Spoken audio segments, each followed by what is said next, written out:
Coba lihat di toilet, Num. Aku menuruti perintah mama dengan langsung berjalan ke arah kamar kecil. Kosong, tidak ada Sony di sana. Aku menggelengkan kepala ke arah mama yang sekarang sudah berdiri di belakangku.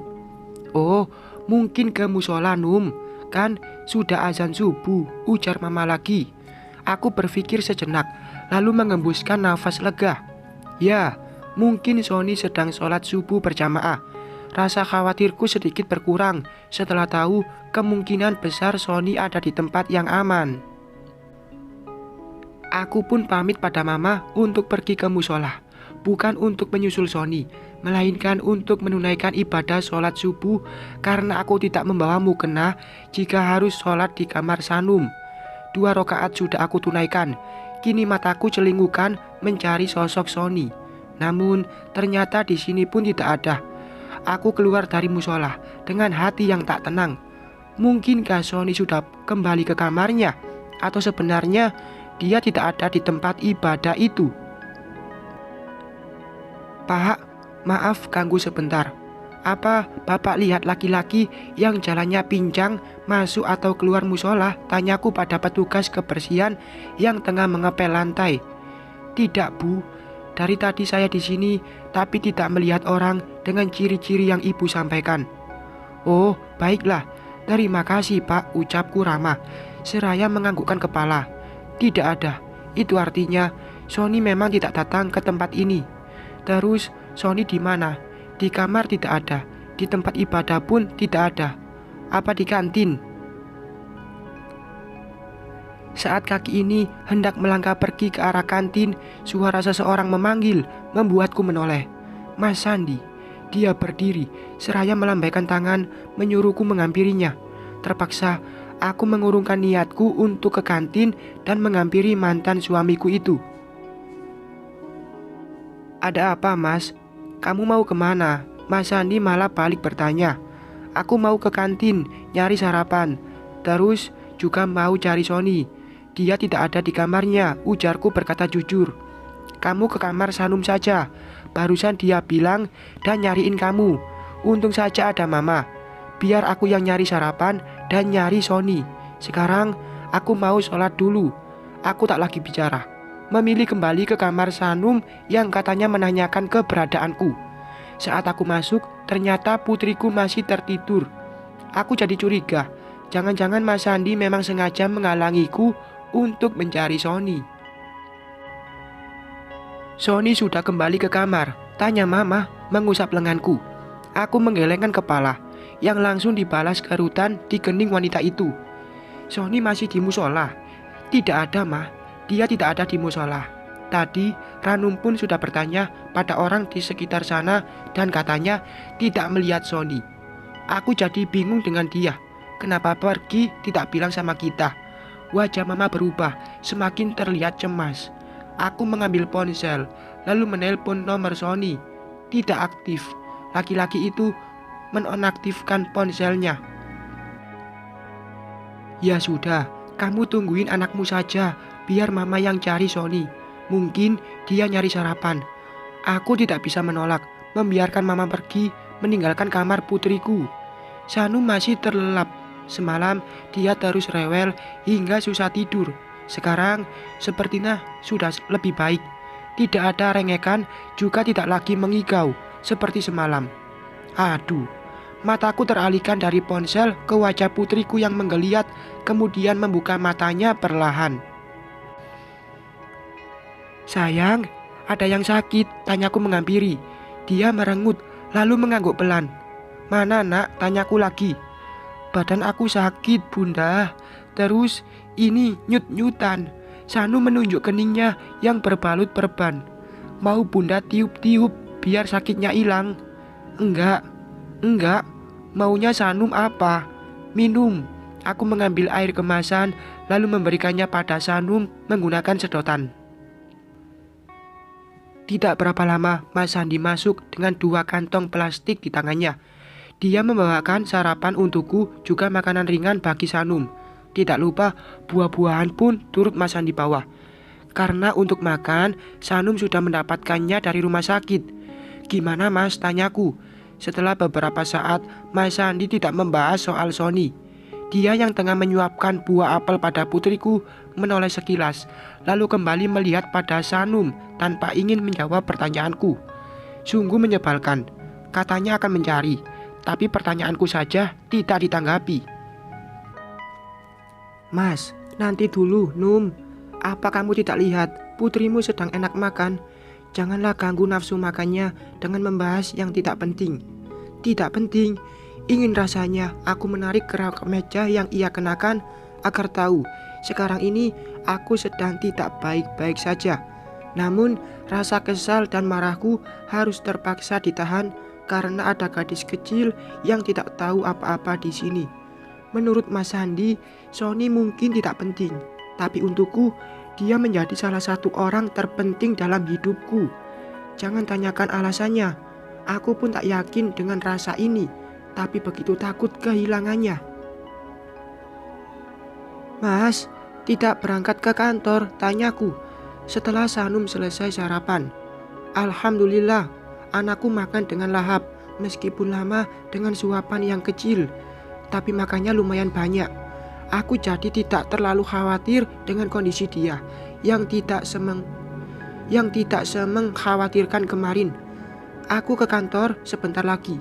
Maunya sih tidak usah kerja, tapi hari ini ada meeting yang sudah dijadwalkan sejak jauh-jauh hari.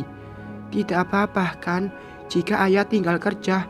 Mas Sandi mengelus pipi putriku dengan pelan. Sanu mengangguk. Dia kembali berbaring setelah menghabiskan sarapannya. Obat yang diberikan suster pun sudah dia minum dengan tanpa ada drama penolakan. Putriku memanglah sangat pintar. Pukul 8, Mas Sandi pamit untuk pergi ke kantor. Aku bisa sedikit lega karena tidak harus berada dalam satu ruangan yang sama dengan masa lalu. Bunda, Om Sony di mana? Apa dia baik-baik saja? Sanum bertanya dengan beberapa kali mengerjapkan mata. Dia mengusap-ngusap pipinya yang sedikit membengkak. Om Sony, Bunda juga tidak tahu di mana Om Sony, Sah. Loh, kok Bunda bicara seperti itu? Memangnya Om Sony di mana, Bunda? Sanum kembali bertanya dengan mata yang mulai berkaca-kaca. Ya Tuhan, cengengnya aku menurun pada putriku. Baru saja aku menjawab tidak pasti tentang Sony, mata Sanum sudah mulai berair. Dia begitu khawatir pada omnya itu. Sayang, kok malah nangis? Kemarin Om Sony di sini sama Sanum, tapi dia pergi dan gak bilang-bilang sama Bunda. Mau Bunda lihat ke rumah, tapi tidak ada yang jagain Sanum di sini. Bunda jadi bingung. Aku menoleh ke arah putriku, yang kini air matanya sudah melewati pipi.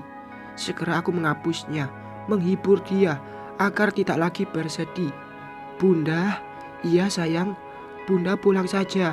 Lihat Om Sony, kasihan dia Bunda, kakinya tertimpa motor. Sanum ingat, tanyaku memastikan. Pasalnya kemarin pas dibawa ke sini, putriku sudah pingsan sejak dari tempat kejadian. Ingat Bunda, Om Sony meringis, terus Sanum lupa lagi, keburu tidur dan bangun di sini, jawab Sanum dengan polosnya. Ponsel yang kusimpan di atas meja kecil aku ambil kembali, berharap ada pesan dari Sony, tapi tidak ada. Dia masih tidak mau mengaktifkan nomornya, membuatku semakin khawatir. Sayang, kalau Bunda tinggal Sanum sama nenek dan kakek, mau gak? Aku kembali bertanya. Mau Bunda, kepala Sanum tidak sesakit kemarin kok. Sanum juga anak yang kuat kan Bunda? Oh iya, tentu saja. Sanum sangat kuat. Kalau gitu Bunda telepon dulu nenek ya, buat nemenin Sanum di sini. Putriku mengangguk. Dengan masih dalam posisi tiduran, Sanum menikmati buah jeruk yang tadi dibelikan ayahnya. Ibu dan bapak akan segera datang setelah tadi aku telepon. Sambil menunggu orang tuaku tiba, aku menghubungi mama, menanyakan apa dia sudah bertemu Sony atau belum. Dan jawabannya membuatku lesu. Mama tidak menemukan Sony. Assalamualaikum.